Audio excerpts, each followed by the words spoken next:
So today's session will be on binomial distribution. This is going to be a quick refresher as to the concepts of what binomial distribution is and how to solve problems on binomial distribution or related with binomial distribution. So let's move ahead. Now, binomial distribution is nothing but a probability distribution of binary data. What do we mean by binary data? Any data which is in the form of, for example, dead alive, hit and miss, good or bad, head and tails. This is what you call as a binary data. 0, 1, 1, 2. These are all binary data. When you have only two, uh, two choices, either 0 or 1, dead or alive, hit or miss. So such a kind of data is called as a binary data. Now, another important thing to note is that this data has to be discrete. Discrete means it is not continuous data. It is discrete in the sense that you can be dead or you can be alive. You cannot be in between. It can be a hit or it can be a miss. It cannot be near hit, near miss. It cannot be good, half good, 2.5 good. So it has to be discrete data. We've already discussed these concepts beforehand. Events are independent. What do we mean by this? Let's say, for example, we flip a coin. So we get a head. So next time when we flip a coin, we can get head and tails both. It doesn't matter whether we got a head or tail in the first try. So this means that the events are independent. So the first time we get a head has no impact on whether we are going to get a head or a tail on the next time when we flip the coin. The variables are random. What do we mean by random variable? That means that whether we get a head or a tail, the sequence, if we keep on flipping the coins, the sequence is at random. We could get a head, we could get a tail, we could get a head, we could get a tail, because this is a binary data. The sample is finite. So the number of trials, the sample is finite. It is not tending towards infinity. And if such a thing happens, then a binomial distribution starts approximating a Poisson distribution. The other important thing is probability is constant. What do we mean by probability is constant? Is that in the case of head and tails, the probability was 50% for head and 50% for tail. It's not half what that we are saying. What we are saying is probability is constant. That means for any event, for anything to happen, for example, let's take the first case, dead or alive, the probability could be zero point 0.7, zero point 0.3. Okay, hit and miss, it could be 0.8, 0.2. But the point that we are trying to make is that the probability is constant throughout the experiment. So the first time it is 0.7 and zero point 0.3, the combination, it will continue the same way. It is not going to change. So that is the basic idea about probability being constant, and that is the reason why we have a uniform distribution. So we call a binomial distribution or a Poisson distribution as a uniform distribution. Even even continuous, there are the uniform distributions which are continuous in nature. So at this point of time, we are not discussing other types of distributions. We are only discussing binomial distribution. So what are we actually trying to do with this binomial formula or the binomial distribution? We are trying to find out the probability of X events out of n trials. So let's say we have a sample of 10 and we want to find out what is the probability of getting 0. What is the probability of 1 item, 2 item, 3 item, 4 item, more than 4, less than 4, exactly 4. It could be anything. So that is what we call as a probability in the context of binomial distribution. So let's look at this example, and what we can see from here, it is pretty clear if we will look at it carefully. What I was trying to highlight a few minutes back is that the probabilities are equal. So that is why you have it like this, half and half, and this 0.5 is uniform, it doesn't change. So that is why we call it as a uniform distribution. This is an example of a uniform distribution. And the probability in this particular case, it is half and half. It could be in a different ratio, but the total of the probability, sum total of probability is 1. So always remember, probability ranges from 0 to 1, and the total probability is always 1. So let's move ahead. So what are the notations that we use in binomial distribution? S and F are called as success and failure. denote two possible categories of all outcomes. Now, success and failure does not actually mean success and failure in real life. It could be anything. It all depends on your perspective. So, if you say dead or alive, now many people will think that success would mean alive and dead would mean failure. But let's say if you are talking of, exterminating, let's say, some from harmful rodents or pests. So in your case, success would be, dead, and alive would be failure. Okay, so it all depends on the perspective. It all depends on how you denote them. So probability of success is denoted as P, and probability of failure is denoted as Q, because there are only two outcomes. So the probability would be 1 minus P alternately. And N denotes the fixed number of trials, which we have already seen a few minutes back, and we have discussed about this a few minutes back. Now this is the formula for, finding the probabilities of X. So we could start with, for example, if we have 10, if the number of trials or the sample is 10, so we could have a probability starting from 0, 1, 2, 3, 4, 5, 6, 7, 8, 9, 10. So we could have the probabilities starting for x0, x1, x2, x3 till x10. If the sample is 5, so we can have the probability starting from x0, x1, x2, x3, x4, x5. And this entire calculation of probabilities for all the x's is called as the probability distribution. So most of the time you will be asked to calculate the probability of a particular x. That x would be given to you, and this is what you call as the outcome that you would want. Okay, so the formula is n factorial divided by n minus x factorial, and p to the power x, q to the power minus x. So in a binomial distribution, what are the things that you actually need to solve the formula? One, you need to know the probability. So most of the time the probability is given, and it is given straight away. It is written as probability. Sometimes, you may have to compute the probability, but it's most of the time you are given the probability straight away. Once you know P, you can automatically compute Q, because Q is 1 minus P. And N is the sample or the trials. And X is the desired outcome. Let's say if you want it for 0, so X will become 0. If you want it for 1, it will become 1. If you want it for 2, it will become 2. Now, so we can use this formula to we can manually use this formula. We can, input this formula in Excel, or we can use the Excel template. So the best part is doing it through the Excel template makes your life very easy. Easy only in the sense that you can avoid strenuous calculations where you might make a mistake. So as a manager, you are not required to, you are not being tested for your, mathematical or, computational skills. You are being tested for your decision making abilities, interpretation abilities. The only way you can make good decisions is when you interpret the information. So in this case, as long as you know what n is, what x is, because if you can only use the formula if you know all these things, and you can only use the template if you know all these things. So as long as you know the concepts, you will be able to do it with the help of the template. If you don't know the concepts, the template is not going to help you. Template only helps you cut short your computations and the calculations that you might be doing, and it helps you avoid make mistakes. So from here we move ahead. This was the formula for calculating the one we saw a few minutes back was the formula for calculating binomial probabilities. Now, how do we define the mean, or how do we calculate the mean? It's very simple. The mean for a binomial distribution is denoted by mu, and it is n multiplied by p. That is the number of trials multiplied by the probability. So np is your mean for a binomial distribution. Standard deviation is under root npq.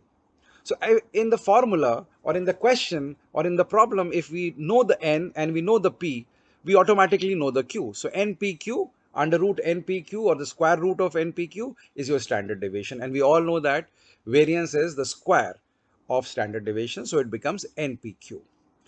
So this formula is very simple. We could actually solve the entire question using the formula, but that is going to take time. So we'll do it with the help of Excel templates, and I'll just demonstrate in a few seconds how we can do it with the help of a Excel template. Now, before we go ahead, let us look at some questions, okay? And what are the tricky issues involved here? So let's take the first question. If you look at the first question, it says that the probability to win in a fundraising lottery is 0.3. So here you can see the probability is given to you straight away. Now what you are interested is in what is the probability that out of exactly that at exactly 2 out of 5 tickets win. So what you are trying to find out, that out of 5 tickets, that means the sample or the n is 5, and out of this your x is actually 2. So basically you are interested in finding out the probability at x is equal to 2. This you can make out from the formula. So there are three things which are given here. Your p is given, which is 0.3, your n is given, which is 5, and your x is given, which is 2. So you have these three things, and we will use the Excel template. Now we have the Excel template, and what we'll be using, the binomial distribution. So in the Excel templates, you have to find out the binomial distribution. Now the question was that what was the n? So n, this is from a previous example. This data is already pre-filled of a previous example, but in this case also our number of trials is n. We have seen that it is n is 5, so we'll write it as 5s. What is the probability? Our probability is 0.3, so we just need to input this, and as soon as we hit the button enter, we don't have to compute anything else. The mean is automatically computed, which is NP. As you can see, 5 into 0.3 becomes 1.5. The variance is calculated, so is the standard deviation. The software does it automatically. Now you have to find the probability of x equal to 2. So when you look at this, here you have the probability of x all the way from 0, 1, 2, 3, 4, 5, but not beyond 5, because n is only 5. So we can find the probability for all these 5, but not more than that. Okay, so we have to look at the probability if we are interested in finding it against 2. So what is the probability? It says exactly. So the probability in this case is going to be 0.3087, which is 30.87%. So the probability that exactly 2 lottery tickets win is 30.87. Now let's go back to our question once again.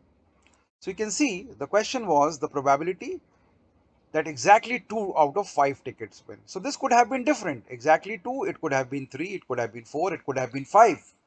Now 5 out of 5 tickets win the lottery, the probability would be very, very low. So, and probability that nobody wins the lottery out of this 5 tickets is again going to be low. But it's a type of Poisson distribution. So let's look at the second example. In the second example, everything is the same. So this probability is 15%. So we convert it into decimal. So this becomes 0.15, and our n is 10. So the first thing it says is it should be equal to 7. That is exactly what is the probability that when we sample out of the 10, 7 turn out to be silk chocolates. So we'll again go back to our Excel template. On the Excel template, we will enter, in this case, the n is 10, and the probability is 15%, which is 0.15. So we hit the button, and automatically it computes the mean, the variance, the standard deviation. Now, as I told you earlier, the sample size or the number of trials is 10, and because of this you will have the probability of not finding any silk chocolate, that is 0, 1 chocolate, 2 chocolate, 2 silk, 3 silk, 4 silk, all the way till 10 silk, because there are 10 silk chocolates. There is always a probability that in a sample of 10, all could be silk chocolates. All 10 could be silk chocolates. And then 9 could be silk chocolates and 8 could be silk chocolates. So all these probabilities are given here. So the question, the first part, A part says that what is the probability of exactly 7 chocolates? So look at the probability of exactly 7 chocolates is 0.0001. That means it's a very small probability that out of the 10, 7 turn out to be silk chocolates, because as we know it's very simple, we can correlate, As it is, the overall probability is only 15% are silk chocolates. So how is it possible that in a sample of 10, 7 can be silk chocolates? So the probability is very, very low. The second part of the question was that what is the probability that out of this there are at least at most 7 turn out to be silk? That means at most. Now at most is a very, very interesting thing. At most means it could be 0, it could be 1, it could be 2, it could be 3, it could be 4, it could be 5, it could be 6, it could be 7. So the probability of at most 7 is 1%. That means it could be 1, it could be 0, it could be 2, it could be 3, it could be 4, it could be 5, it could be 6. All of them will qualify because we are talking of at most. It is just like saying that, okay, you are invited to the party. So you can bring at most 5 people. That means if you bring 5, it's all right. If you bring 4, that is also okay. If you bring 3, that's okay. If you don't come, that's also all right. Because we said at most, but you can't bring 6. So the same thing applies here. So 7 can win, that is fine. What is the probability of that? So what happens here? We add up all these probabilities. This plus this plus this plus this plus this plus this plus this plus this. So this becomes 7. Okay. And we look at this. So this is 1. Now the other question says that what is the probability? If you look at the C part was at least 7. At least 7 are silk chocolates. So at least 7 are silk chocolates. The probability is 0.001. Okay, and if you look at this, at least 7 means that out of 10 you have a minimum of 7 which are silk chocolates.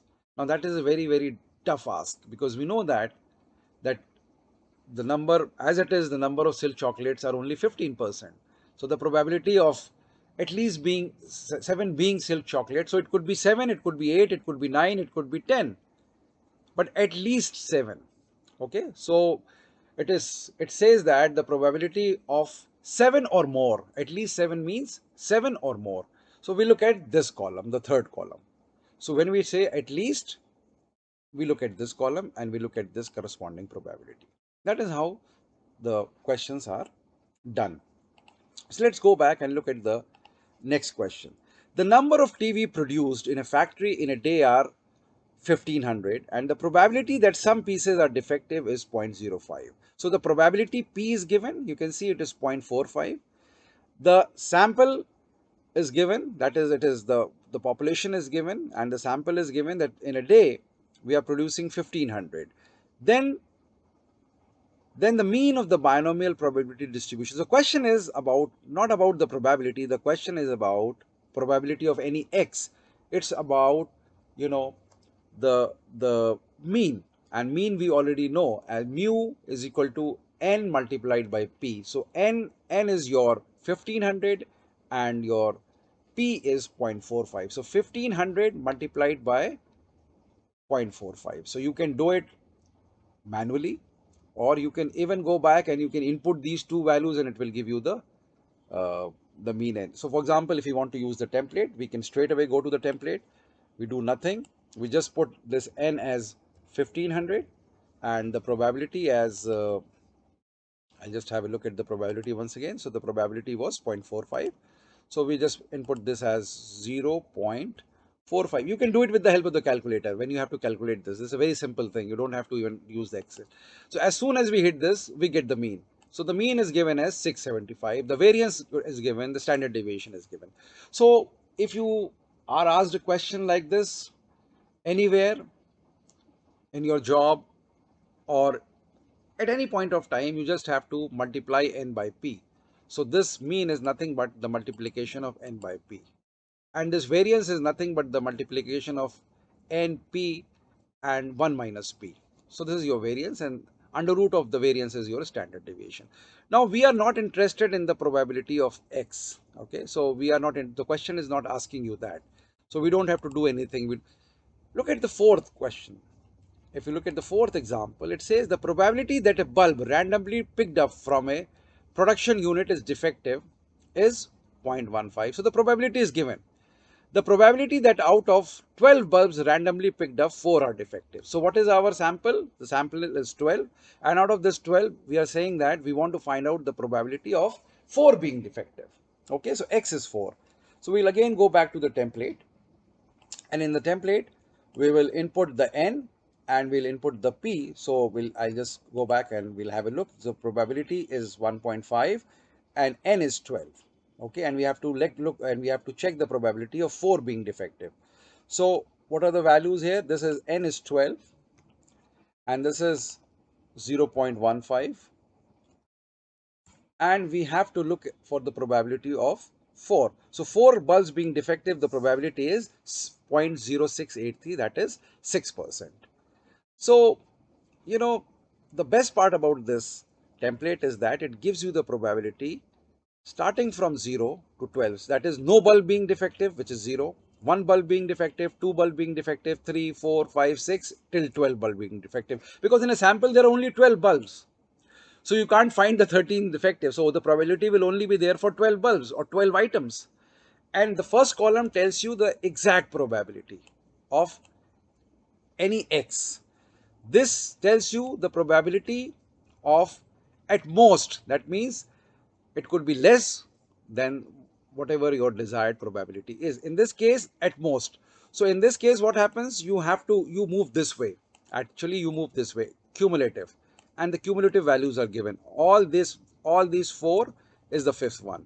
All these 6th, all these 6 are the 7th one. So this is how it is. So you move this way. So you have to interpret. At most, you have to look at this. At least you have to look at this column. So thank you. So this is all about using binomial distributions and using Excel template. Thank you.